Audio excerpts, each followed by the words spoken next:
नमस्कार, मैं doctor Abhinav. Information is power में आपका स्वागत है। पार्ट 41 में हम बात करेंगे जातियाँ कौन किधर, क्योंकि आखिरी जो मुद्दा है इस समाज का वो जाति है, और उसके बाद धर्म है, और उसके बाद विकास है। तो इन तीन चीज़ों पे बात करने से पहले जो अहम है वो है विकास का मुद्दा। हरियाणा में 20 साल की अगर राजनीति अगर हम देखें तो इस 20 साल की राजनीति में 3 पॉलिटिकल पार्टी का वजूद है जो अहम है। अहम का मतलब है कि वो राजनीतिक सत्ता में है। अपोजिशन में कोई भी रहे हैं वो दूसरी बात है। उसमें इंडियन नेशनल कांग्रेस ने 10 साल राज किया। चौधरी भूपेंद्र सिंह हुड्डा जी 10 साल सीएम रहे। भारतीय जनता पार्टी का राज आया 2014 में अक्टूबर में।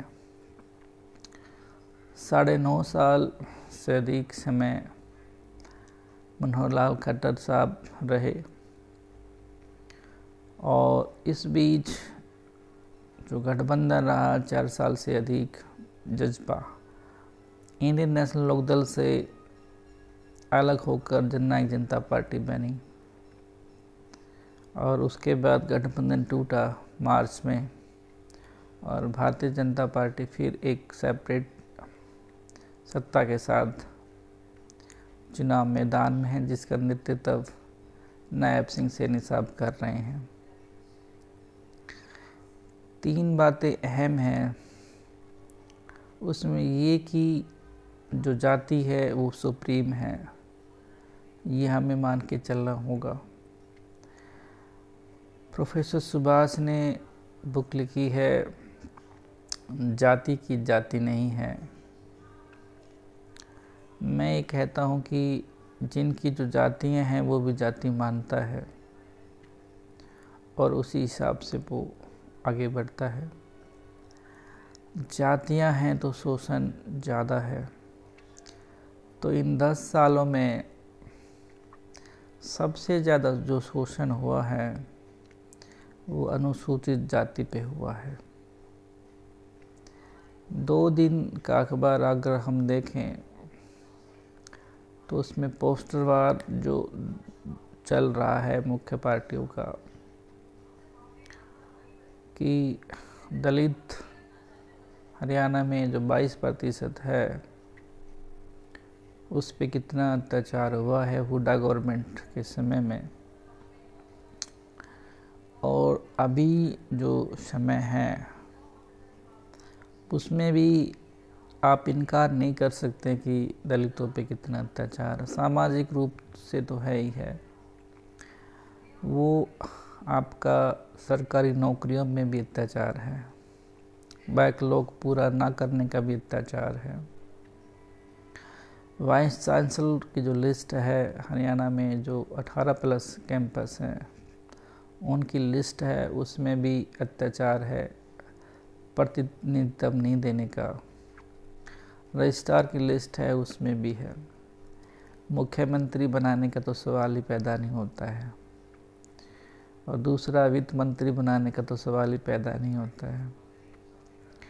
दलित केवल वोट बैंक हैं 2 पॉलिटिकल पार्टीज़ के, भारतीय जनता पार्टी के और इंडियन नेशनल कांग्रेस पार्टी के। कुमारी सैलजा ने जो सांसद है कांग्रेस की तरफ से सिरसा की, बस थोड़ा ये कह दिया कि मेरा भी नाम दलित, मेरा भी नाम सीएम में होगा। तो जाट समुदाय के लोग उससे काफ़ी नाराज़ हुए, औकात तक बताने लगे कि क्या औकात है दलितों की। डेमोक्रेसी में सबकी एक औकात सेम है, 1 वोट 1 वैल्यू का सिद्धांत है। कल ओबीसी की भी औकात नहीं थी सीएम बनने की, क्योंकि कांग्रेस ने तो बनाया नहीं सीएम, और भारतीय जनता पार्टी ने सीएम बना दिया है, लेकिन महज कितने समय का। जरूरी नहीं कि नायब सिंह सैनी, अगर भारतीय जनता पार्टी की सेपरेट सरकार तो आती नहीं है, नई नई नेशनल लोकदल की सेपरेट सरकार आती है, नई नई कांग्रेस की सरकार आती है, तो ये हंग असेंबली होगी। पिछली बार भी ऐसे हुआ कि किसी की भी सेपरेट सरकार बनाने के लिए वोट बहुमत नहीं मिला, इसलिए पार्टी तोड़ी गई इंडियन नेशनल लोकदल। और इंडियन नेशनल लोकदल में जो थिंक टैंक रहा वो मजबूर हुआ परिवार की राजनीति टूटने में, लेकिन जजपा का जो थिंक टैंक है, जो उनके पास जो भी सोचने वाले लोग हैं, बुद्धिजीवी जो लोग हैं, जो पार्टी को चलाते हैं, जय जयकार वाले तो हर जगह हर कोने पे होते हैं, हर पार्टी में होते हैं, लेकिन सबसे अहम बात होता है कि थिंक टैंक, कि किस तरह से पार्टी को चलाना है और क्या डिसीजन लेना है। तो जजपा में जो थिंक टैंक इतना अच्छा डिसीजन नहीं ले पाए, और वो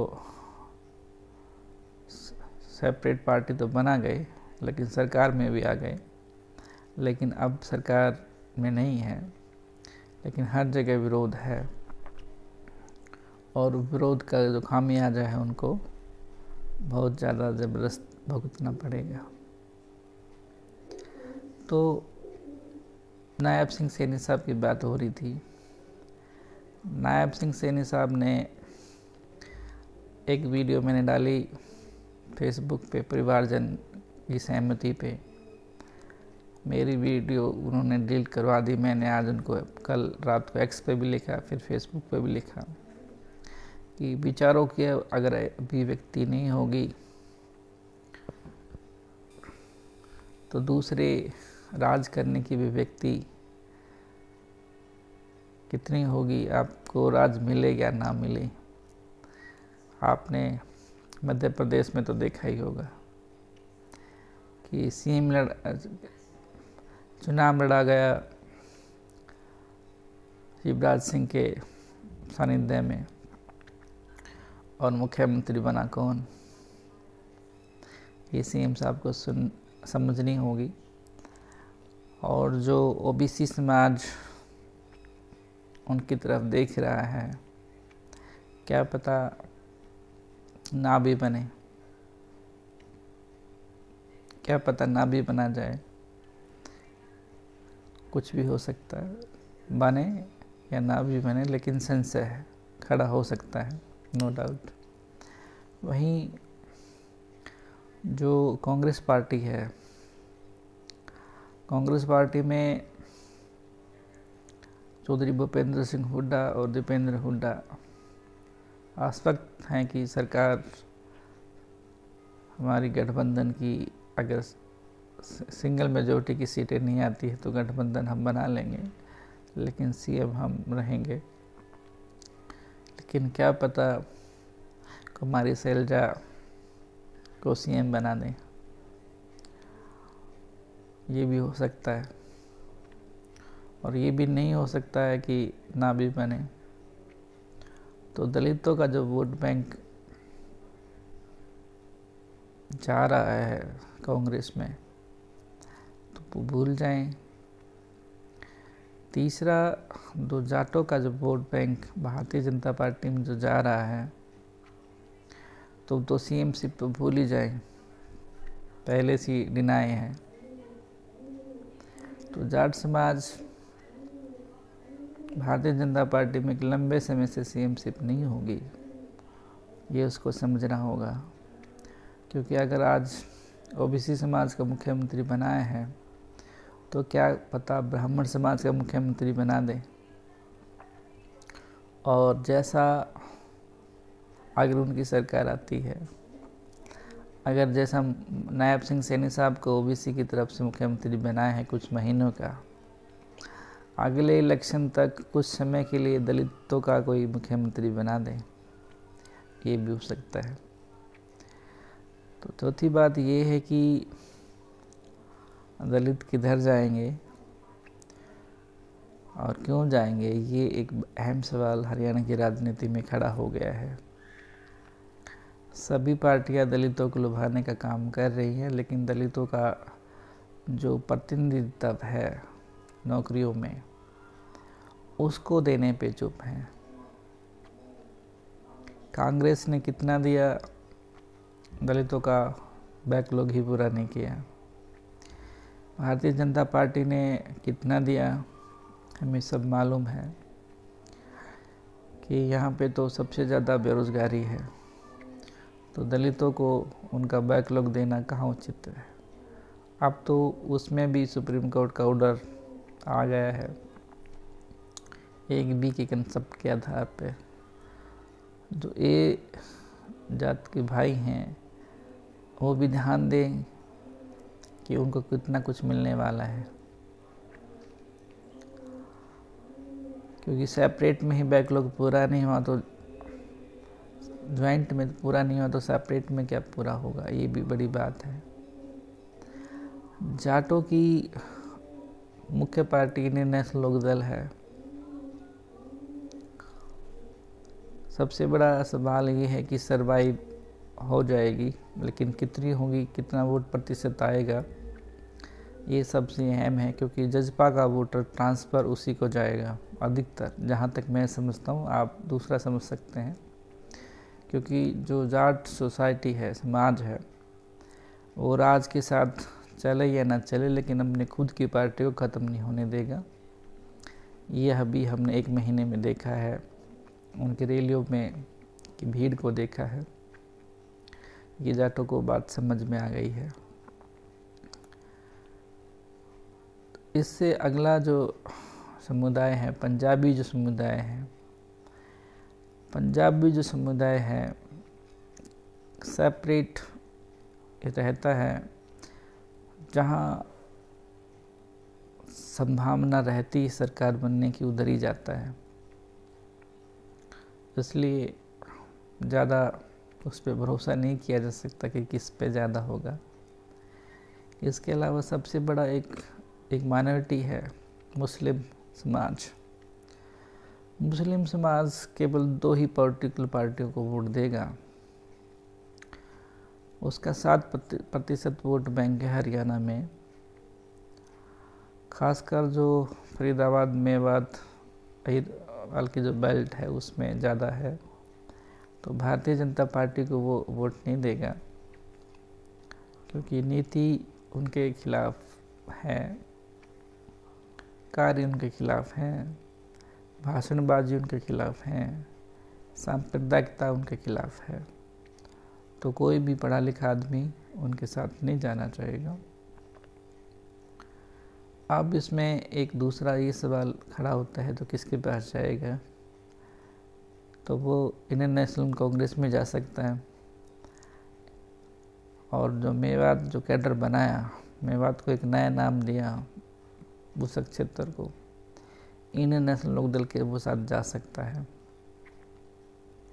कुछ वहाँ निर्दलीय लोग खड़े हैं तो उनके साथ जा सकता है, लेकिन जीतने की कितनी संभावना है वो सबसे बड़ा अहम सवाल है। इसके साथ साथ जो जाति की प्रतिष्ठा, जिसमें सबसे अहम है ओबीसी, ओबीसी समाज के गढ़ में कांग्रेस सेंध मार रही है, इंडियन नेशनल लोकदल बसपा सेंध मार रही है। अगर ओबीसी का गढ़ आधा भी जीत लिया है, जो सीटें पहले भारतीय जनता पार्टी ने जीती हैं वो आती रह जाएंगी, खासकर ओबीसी के गढ़ में, अहिरवाल क्षेत्र में, क्योंकि वहाँ 2 बड़े नाम हैं, 2 सांसद हैं, कंवरपाल गुर्जर जी, कृष्णपाल गुर्जर जी भी, कंवरपाल गुर्जर जी और राविंदरजीत जी। इसमें अहम सवाल है कि कितना वो अपने कैंडिडेट को जिता पाएंगे, क्योंकि लोकसभा का जो चुनाव होता है उस पे व्यक्ति की जो राय है वोट देने की वो अलग होती है, और जो विधानसभा का जो चुनाव होता है उसमें व्यक्ति की राय अलग होती है वोट देने की, ये हम समझते हैं। तो कौन किधर है इस राजनीतिक महासंग्राम में, विधानसभा चुनाव में, ये हमें समझना होगा। ये भी समझना होगा कि किसी एक दल की को मेजॉरिटी की सीटें नहीं आएंगी और फिर वहीं गठबंधन होगा। बात ये है कि गठबंधन किस किस का होगा और क्यों होगा और किन शर्तों पे होगा, ये हमें समझने की ज़रूरत होगी। मान्यवर काशीराम जी कहते थे कि एक मजबूत सरकार की बजाय कमज़ोर सरकार बहुत ज़्यादा अहम होती है, क्योंकि अलग अलग क्षेत्र के लोग, अलग अलग सोच के लोग, अलग अलग समुदाय के लोग अपनी मांगें मनवाने के लिए जो सरकार बनती है उस पर दबाव डालते हैं और अधिक काम होते हैं। ये हमें समझना होगा। अगर सेपरेट सरकार नहीं आती, किसी पॉलिटिकल पार्टी की मिली जुली सरकार आती है, तो सब समुदाय के लिए हित में होगा, स्टेट के हित में होगा, जिससे ही स्टेट का विकास होगा। आपने मुझे सुना, इसके लिए आपका बहुत बहुत शुक्रिया।